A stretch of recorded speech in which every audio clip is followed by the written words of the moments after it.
मेरे प्यारे विद्यार्थियों, आज मैं आप सबको 19वीं सदी के महान दार्शनिक विचारक कार्ल मार्क्स के बारे में बताना चाहूँगा, जिनकी विचारधारा आज भी किसी न किसी रूप में विश्व के विभिन्न जनमानस को प्रभावित कर रही है।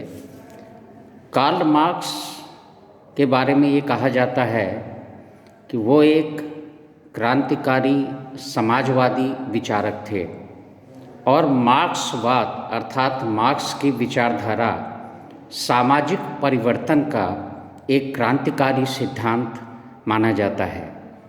जब हम सामाजिक परिवर्तन की बात करते हैं तो इसका मतलब होता है कि जो तत्कालीन व्यवस्था है उसमें क्या खामियां हैं, क्या कमियां हैं, उसकी समीक्षा करना और ये बताना कि इसकी जगह कौन सी व्यवस्था अच्छी हो सकती है, अच्छी व्यवस्था कौन सी स्थापित हो सकती है।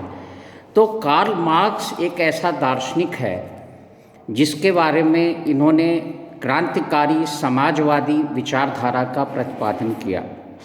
समाजवाद का मतलब होता है एक ऐसी विचारधारा जो एक शोषण विहीन समाज की कल्पना करती है और मार्क्स ने क्रांति के माध्यम से इस शोषण विहीन समाज की कल्पना की है। मार्क्स का जो चिंतन है उसको कहा जाता है एक वैज्ञानिक समाजवादी। वैज्ञानिक समाजवादी का ये मतलब होता है कि समाजवादी तो मार्क्स से पहले भी कई लोग हुए, रॉबर्ट ओवेन, सिस्मंडी, प्रोudhon, लेकिन मार्क्स पहला ऐसा दार्शनिक है जिसने न केवल पूंजीवाद की वैज्ञानिक ढंग से व्याख्या की, उसकी कमियों को उजागर किया, बल्कि यह भी बताया कि उसकी जगह किस प्रकार से एक नई व्यवस्था की स्थापना की जा सकती है। मार्क्स के जो प्रमुख ग्रंथ हैं जिसमें उसने अपनी विचारधारा का प्रतिपादन किया है, उसमें Das Kapital, communist manifesto, the critic of political economy, इस तरह से उसने बहुत सारी पुस्तकें लिखी हैं। क्लास स्ट्रगल इन फ्रांस, ये उसकी प्रमुख पुस्तकें हैं। जो मार्क्स के प्रमुख सिद्धांत हैं, इसमें सबसे पहला सिद्धांत है जिस पर उसका पूरा चिंतन आधारित है, वो है द्वंद्वात्मक भौतिकवाद का सिद्धांत, थ्योरी ऑफ डायलेक्टिकल मटेरियलिज्म।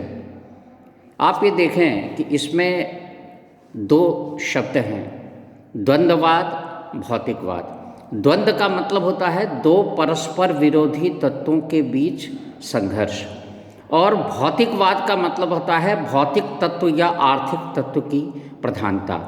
अर्थात इसका ये मतलब है कि मार्क्स का जो द्वंद्ववाद है वो आर्थिक तत्व को या भौतिक तत्व को प्रमुखता देता है। तो आइए सबसे पहले समझते हैं कि ये द्वंद्ववाद क्या है। द्वंद्ववाद एक प्रक्रिया है और ये माना जाता है कि जो कुछ भी प्रगति हो रही है वो एक सीधी रेखा के समान नहीं है, बल्कि एक टेढ़ी मेढ़ी प्रक्रिया है। विश्व में जो कुछ भी परिवर्तन होता है, जो कुछ भी विकास होता है, वो एक टेढ़ी मेढ़ी प्रक्रिया है। और किसी भी वस्तु का, किसी भी व्यवस्था का जो प्रारंभिक रूप होता है उसको कहते हैं वाद, थीसिस। कुछ समय के बाद उसमें कुछ कमियां नज़र आती हैं, उसको कहा जाता है प्रतिवाद। और उसके बाद वाद और प्रतिवाद के बीच जो द्वंद्व होता है उससे एक नई विचारधारा या नई व्यवस्था उत्पन्न होती है जिसमें दोनों की कमियों को दूर करने का प्रयत्न किया जाता है, उसको कहते हैं समवाद, सिंथेसिस। फिर से कुछ समय के बाद हो सकता है कि ये सिंथेसिस यानी समवाद भी अपूर्ण हो और ये वाद का रूप धारण कर ले। तो इस प्रकार से ये वाद, प्रतिवाद और संवाद की प्रक्रिया चलती रहती है और इसी क्रम में विश्व में विभिन्न राजनीतिक व्यवस्थाओं का, विभिन्न विचारधाराओं का विकास हुआ है। मार्क्स ने यह अवधारणा यानी द्वंद्ववाद का जो सिद्धांत है वो प्रसिद्ध दार्शनिक हीगल से ग्रहण किया है, लेकिन हीगल और मार्क्स में एक अंतर है। हीगल ने ये कहा था कि द्वंद्ववाद की प्रक्रिया के पीछे जो मूविंग फोर्स है, प्रेरक तत्व है, वो है आइडिया, विचारधारा। और मार्क्स ठीक उसके विपरीत कहता है।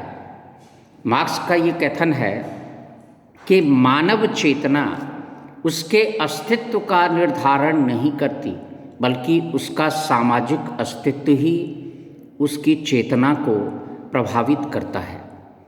तो आप ये देखें कि उसने खुद ये बात कही कि मार्क्स में जो हीगल में जो द्वंद्ववाद था वो सर के बल खड़ा था और मैंने उसको सीधा कर दिया, ये मार्क्स का कहना था।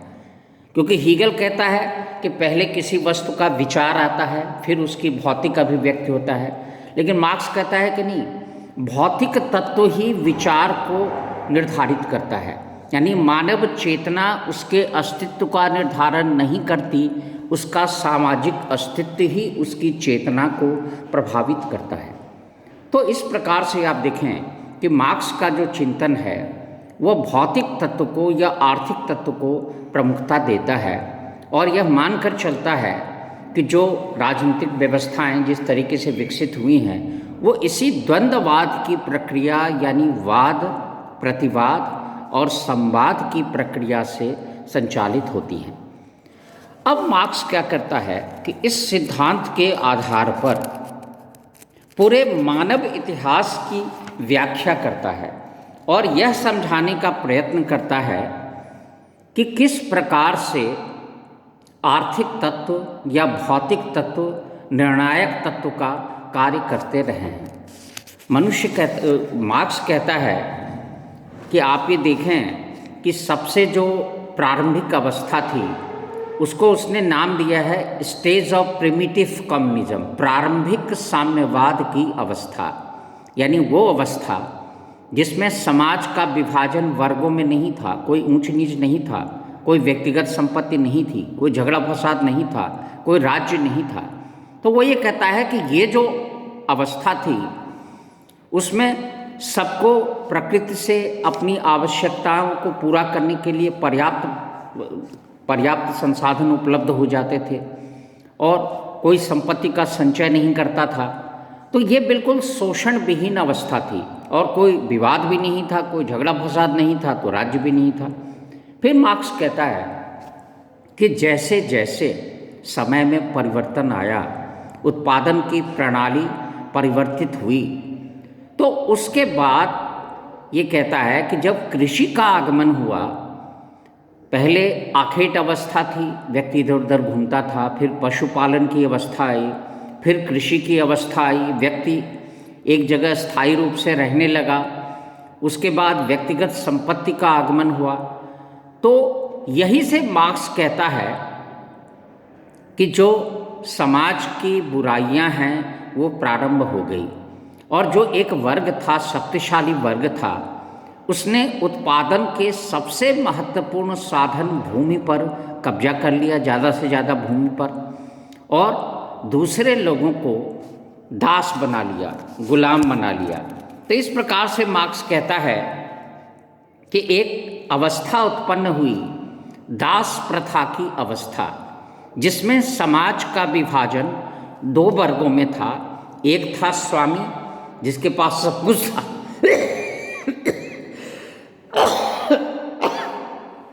जिसका उत्पादन के साधनों पर पूर्ण नियंत्रण था, और दूसरा था दास जो गुलाम था, जिसके पास कुछ भी नहीं था, कोई उत्पादन का साधन नहीं था, यहाँ तक कि उसको अपने श्रम पर भी कोई अधिकार नहीं था, वो अपने स्वामी के आदेश के अनुसार कार्य करता था।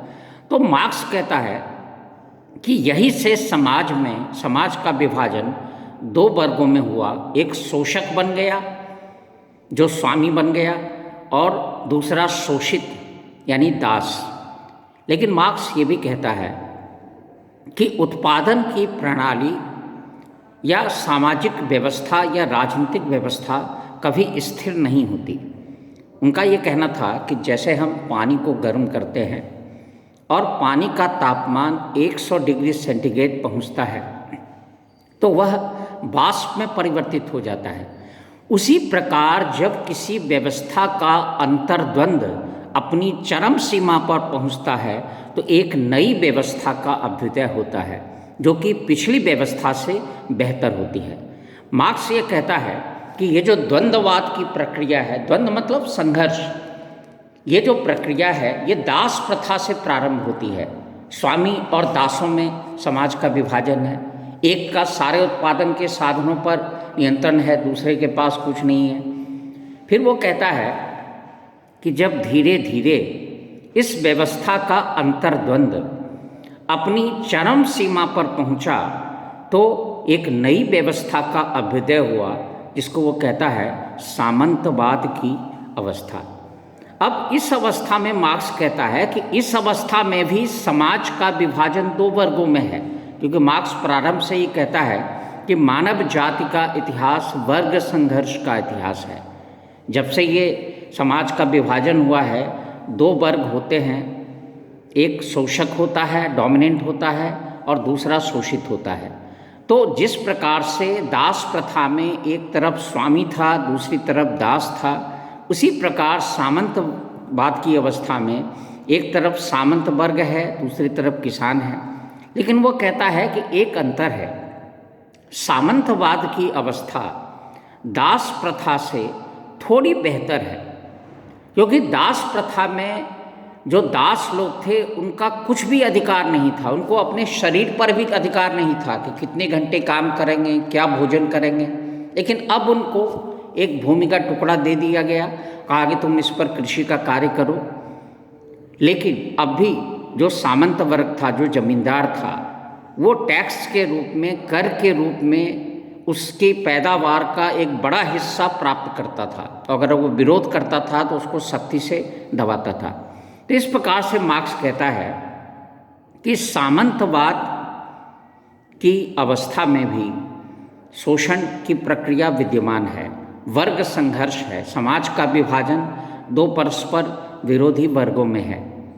फिर वो कहता है कि जैसे जैसे उत्पादन की प्रणाली फिर परिवर्तित होती रही, नए नए आविष्कार हुए, जो पहले के सामंत थे वो उद्योगों में अपनी पूंजी लगाने लगे अपने लाभ की मात्रा को बढ़ाने के लिए। तो एक नई व्यवस्था का अभ्युदय हुआ जिसको वो कहता है पूंजीवाद की अवस्था, स्टेज ऑफ कैपिटलिज्म।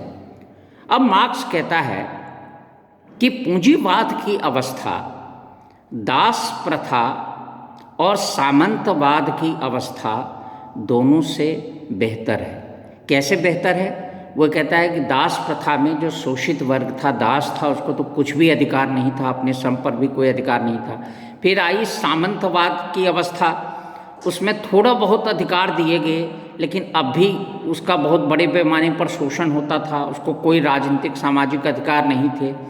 लेकिन अब जो पूंजीवाद की अवस्था है उसमें उसको सौदेबाजी करने का अधिकार दिया गया, यानी वो बार्गेनिंग कर सकता था पूंजीपतियों से कि हम इतनी मजदूरी पर ही काम करेंगे, और उसको राजनीतिक प्रक्रिया में भाग लेने का भी अधिकार दिया गया। यहाँ मैं आपको एक बात बताना चाहूँगा कि मार्क्स ये भी कहता है कि जब से समाज का विभाजन वर्गों में हुआ है, यानी प्रारंभिक साम्यवाद की अवस्था को छोड़ करके जब से दास प्रथा का आगमन हुआ, तो इसी अवस्था से राज्य का भी अभ्युदय हुआ। क्योंकि राज्य क्या है? एक मशीनरी है, एक यंत्र है, और जो समाज का डोमिनेंट क्लास होता है वो इसका प्रयोग कमज़ोर वर्गों के शोषण के लिए करता है। तो मार्क्स ये मान करके चलता है कि राज्य एक वर्गीय संस्था है, क्लास इंस्टीट्यूशन, जो समाज के शक्तिशाली वर्ग के हितों का प्रतिनिधित्व करता है। और दूसरा ये है, राज्य एक शोषण का यंत्र है, state is an instrument of exploitation. तो मार्क्स कहता है कि दास प्रथा में दासों के विरोध को दबाने के लिए जो सामंत वर्ग थे, जो स्वामी लोग थे, उन्होंने राज्य रूपी यंत्रों का विकास किया, पुलिस है, सेना है, प्रशासन है, इसका गठन किया। उसके बाद सामंतवाद की अवस्था में भी जो सामंत वर्ग थे, जमींदार थे, उनका डोमिनेंस था, उनका वर्चस्व था राज्य के यंत्रों पर, चाहे वो व्यवस्थापिका हो, कार्यपालिका हो, न्यायपालिका हो, प्रशासन हो। अब सवाल उठा कि पूंजीवाद की अवस्था में क्या होगा। एक तरफ मार्क्स कहता है कि पूंजीवाद की अवस्था दास प्रथा और सामंतवाद से थोड़ी बेहतर है। इसलिए बेहतर है कि जो शोषित वर्ग पहले का था उसको कुछ भी अधिकार नहीं था या बहुत कम अधिकार थे, लेकिन अब उसको सौदेबाजी करने का अधिकार दिया गया, राइट टू बार्गेनिंग, कि वो अपनी मजदूरी की दर तय कर सके। उसको राजनीतिक अधिकार दिया गया कि वो चुनाव लड़ सकता है या अपने मतदान के अधिकार का प्रयोग कर सकता है। तो सैद्धांतिक तौर पर कम से कम जो ये स्थिति है वो बेहतर है। अब प्रश्न ये उठा कि अगर पूंजीवाद की अवस्था बेहतर है तो उसमें परिवर्तन की जरूरत क्यों पड़ी। मार्क्स कहता है कि जो स्टेट का जो कैरेक्टर है वो चेंज नहीं होता है। स्टेट का जो कैरेक्टर है कि यह एक वर्गीय संस्था है और यह एक शोषण का यंत्र है, वो कैरेक्टर, वो चरित्र अब भी बना रहता है, क्योंकि जो पूंजीपति है वो इतने शक्तिशाली हैं कि श्रमिकों की कमज़ोर आर्थिक दशा का वो लाभ उठाते हैं और उनको कम मजदूरी दर पर काम करने को बाध्य कर देते हैं।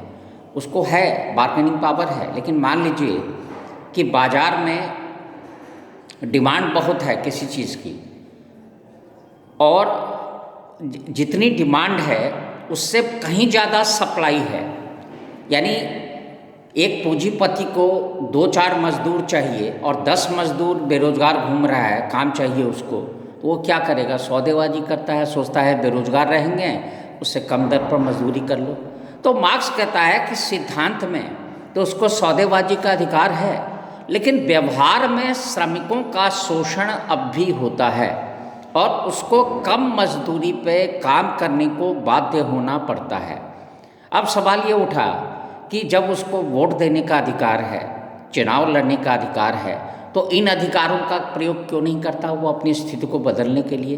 तो यहाँ मार्क्स का कहना था कि सिद्धांत में श्रमिकों को अधिकार है, लेकिन व्यवहार में अपनी कमज़ोर आर्थिक स्थिति के कारण वो अपने इन अधिकारों का प्रयोग नहीं कर पाते और लालच में आकर के अपने वोट को बेच डालते हैं। चुनाव लड़ने के लिए भी पर्याप्त धन की आवश्यकता होती है जो उनके पास नहीं है, इसलिए वो चुनाव नहीं लड़ पाते हैं। और वोट देने का अधिकार है तो वो भी लालच में आकर के बेच डालते हैं, पूंजीपति उनके वोट को खरीद लेते हैं। तो इस प्रकार मार्क्स कहता है कि सिद्धांत में प्रजातंत्र है, सबको राजनीतिक प्रक्रिया में भाग लेने का अधिकार है, लेकिन व्यावहारिक स्थिति यह है कि राज्य के यंत्रों पर पूंजीपतियों का वर्चस्व होता है और ये जो पूंजीपति हैं वो श्रमिकों का शोषण करते हैं।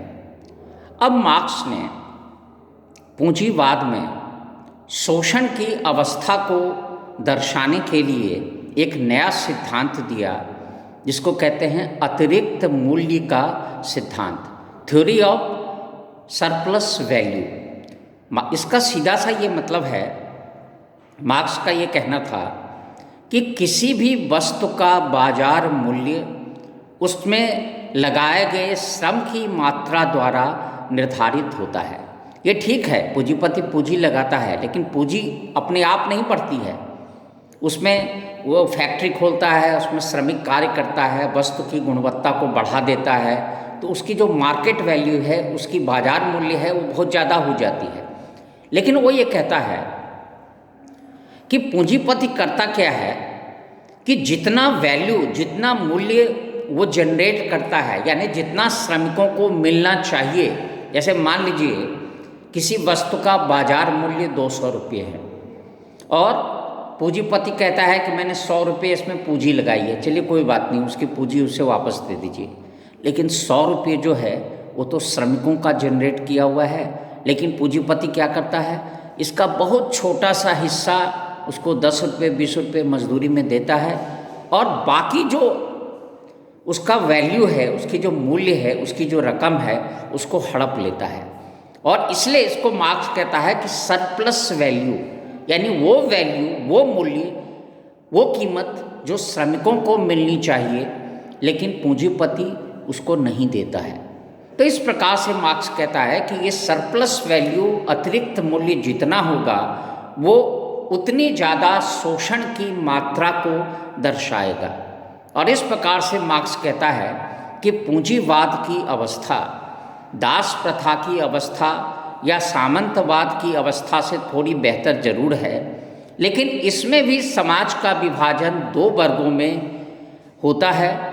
एक वो कहता है बुर्जुआ वर्ग, पूंजीपति वर्ग को उसने नाम दिया था बुर्जुआ वर्ग, जिसका उत्पादन के साधनों पर, राज्य के यंत्रों पर वर्चस्व है। और दूसरा वो कहता है सर्वहारा।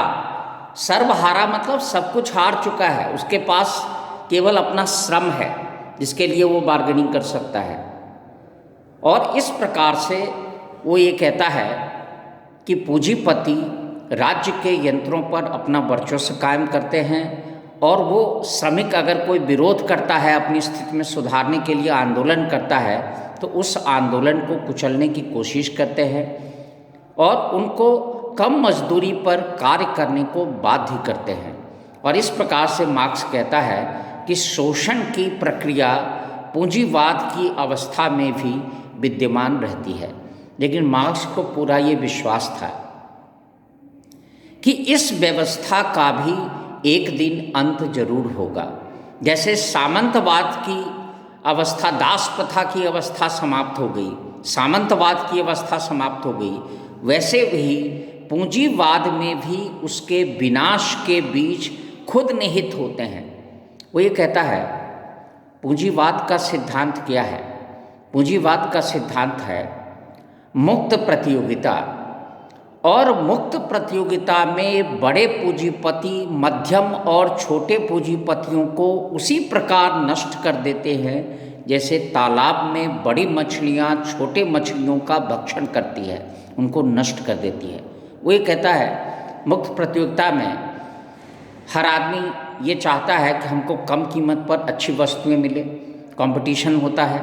उसमें क्या होता है कि जो बड़े पूंजीपति होते हैं वो नई नई तकनीकी ज्ञान का लाभ उठाते हैं, नई नई टेक्नोलॉजी का प्रयोग करते हैं, वो बड़े पैमाने पर उत्पादन करते हैं, उसकी ठीक ढंग से मार्केटिंग करते हैं, उनका लागत मूल्य कम आता है। तो जाहिर सी बात है कि जब वो कम कीमत पर अच्छी वस्तुएं बाजार में उपलब्ध कराएंगे तो उपभोक्ता उसी को खरीदना पसंद करता है। और जो छोटे मध्यम उद्योगपति हैं, जो ना तो प्रचार पर इतना खर्च कर सकते, ना पैकेजिंग पर इतना खर्च कर सकते, तो वो प्रतिस्पर्धा में टिक नहीं पाते। धीरे धीरे वो छोटे छोटे वो बंद कर देते हैं अपने उद्योगों को। और इस प्रकार से वो ये कहता है कि बाजार में पूंजीपतियों की संख्या कम होती जाती है और जो छोटा मोटा पूंजीपति है वो भी अपनी फैक्ट्री बेच करके श्रमिक वर्ग की श्रेणी में, सर्वहारा वर्ग की श्रेणी में सम्मिलित हो जाता है। फिर मार्क्स कहता है कि पूंजीवाद पहले तो राष्ट्रीय स्तर पर अपने जाल फैलाता है, राष्ट्रीय स्तर पर श्रमिकों का शोषण होता है, लेकिन उसका जो उद्देश्य है वो है टू मैक्सिमाइज प्रॉफिट, अपने लाभ की मात्रा को अधिक से अधिक करना। जब उसको ये लगता है कि अब राष्ट्रीय स्तर पर श्रमिकों की दशा बहुत ज़्यादा नहीं है, उसको ज़्यादा लाभ नहीं प्राप्त हो रहा है, तो वो अंतर्राष्ट्रीय स्तर पर अपने व्यापार को फैलाता है। क्योंकि जब लोगों की क्रय शक्ति बहुत कम हो जाती है, ज़्यादा लोग गरीब हैं, वो चीज़ों को खरीद ही नहीं सकते मार्केट में, तो जाहिर सी बात है कि व्यापारी की चीज़ें नहीं बिकेगी। वो चाहता है कि हम विश्व के अन्य देशों में अपने सामान का निर्यात करें, उसको बेचें।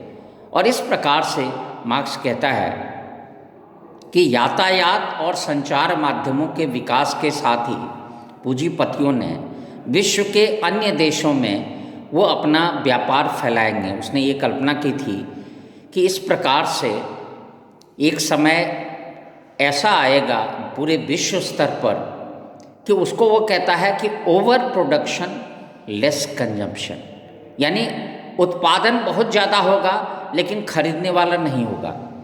उसने एक नारा और भी दिया था कि O workers of the world unite, विश्व के श्रमिकों एक हों। उन्होंने जो समृद्ध देश थे, ब्रिटेन था, जर्मनी था, उन लोगों से भी ये कहा कि आपको ये लगता होगा कि अभी तो ये साम्राज्यवादी देशों का शोषण कर रहे हैं, हमें क्या फ़र्क पड़ता है। लेकिन जब ये उन देशों का शोषण कर लेंगे तो ये आपका शोषण करना प्रारंभ करेंगे। और इस प्रकार से मार्क्स ने एक कल्पना की थी कि पूरे विश्व स्तर पर समाज का विभाजन दो वर्गों में हो जाएगा और ये पूंजीवाद की ऐसी अवस्था होगी जिसको कहता है वो चरम अवस्था। चरम अवस्था का मतलब जिसमें उत्पादन तो बहुत ज़्यादा होगा लेकिन उसको खरीदने वाला कोई नहीं होगा। और यही वो कहता है कि यही वो पतन की अवस्था होगी, क्योंकि जब ये अवस्था होगी तो बेरोजगारी बढ़ेगी, श्रमिकों में गुस्सा आएगा, वो क्रांति करेंगे, आंदोलन करेंगे। और इस प्रकार से मार्क्स कहता है कि क्रांति के द्वारा, आंदोलन के द्वारा वो राज्य के यंत्रों पर अपना नियंत्रण स्थापित कर लेंगे। और इस प्रकार से एक समय ऐसा आएगा जब सर्वहारा वर्ग की तानाशाही स्थापित हो जाएगी। मार्क्स को पूरा विश्वास था कि ऐसा जरूर होगा कि जब पूंजीवाद का अंतर्द्वंद अपनी चरम सीमा पर पहुंचेगा तो निश्चित रूप से पूंजीवाद का पतन हो जाएगा और एक नई व्यवस्था का अभ्युदय होगा जिसको वो कहता है सर्वहारा वर्ग के तानाशाही की अवस्था। लेकिन मार्क्स कहता है कि यह अवस्था भी अंतिम अवस्था नहीं है। ये ठीक है कि राज्य के यंत्रों पर पूंजीपतियों के बजाय श्रमिकों का अधिकार हो जाएगा, क्रांति के द्वारा, आंदोलन के द्वारा वो ऐसा करेंगे। लेकिन जो विषमता थी वो अब भी विद्यमान है। तो ये जो वर्ग है वो क्या करेगा कि पूंजीपतियों का शोषण करेगा, उनकी संपत्ति का अधिग्रहण करेगा, टेक ओवर करेगा। और इस प्रकार से मार्क्स का ये मानना था कि धीरे धीरे सर्वहारा वर्ग की तानाशाही के अंतर्गत जो वर्ग विभेद है वो समाप्त हो जाएगा, क्योंकि जब पूंजीपतियों की संपत्ति का अधिग्रहण कर लिया जाएगा तो कोई ऊंच नीच नहीं रहेगा।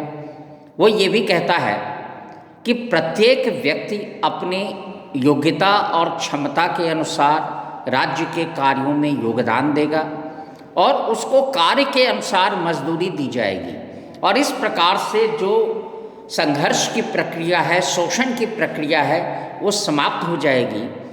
और मार्क्स का ये मानना था कि एक शोषण विहीन समाज का, उसको वो कहता है वर्ग विहीन समाज का अभ्युदय होगा। और जब समाज में वर्गों का विभाजन ही नहीं रहेगा तो राज्य की भी कोई आवश्यकता नहीं रहेगी, पुलिस प्रशासन किसी की आवश्यकता नहीं रहेगी। तो इस प्रकार मार्क्स ने ये कल्पना की थी कि एक समय ऐसा आएगा जब एक राज्य विहीन, वर्ग विहीन समाज की स्थापना हो जाएगी। तो आप ये देखें कि मार्क्स का जो चिंतन है वो बहुत ही वैज्ञानिक ढंग से उसने व्याख्या की है अपने चिंतन में। अब मैं अगले लेक्चर में आपको बताऊंगा कि उसके चिंतन की कमियां क्या है, यानी मार्क्स के चिंतन को हम किन आधारों पर दोषपूर्ण मान सकते हैं। ये मैं अगले वीडियो में बताऊंगा। धन्यवाद।